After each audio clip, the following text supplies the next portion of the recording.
Right, Sunday morning the 7th.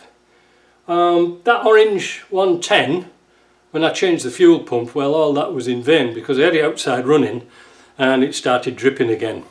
The problem was with that is that the crank seal was leaking at the back, and you can't really tell until they're actually running, never mind pressurised, because they won't do anything.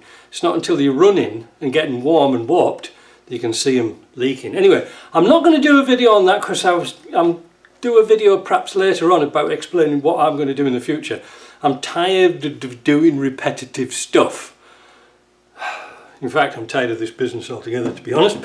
But what did I observe in this one here, that's down there you can't see, with the clutch fork? Well, this is the old one.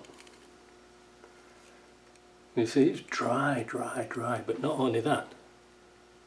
This one here. This is all loose. That's no good.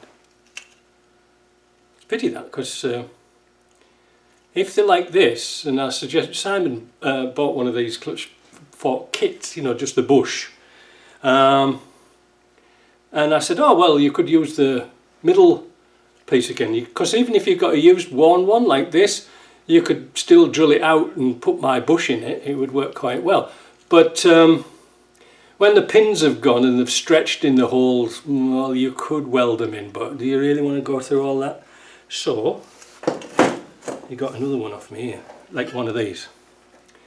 Alright, now you notice I filled this little cavity now full of white lithium grease, so you can take a little bit off here, put it on the pivots here and here, and they'll be nicely lubed up with that nice grease. So that's what we're going to put in. Now Simon, bearing, dry. The clutch was good, but the bearing's dry. So we're going to put another bearing in. See, all these things you've got to check, eh? It's alright doing them on a weekend, isn't it, when shops are shut? But I had them in stock, so that's not too bad. So we're going to get on with that. I'll show you a sort of it when it's finished, maybe, I don't know.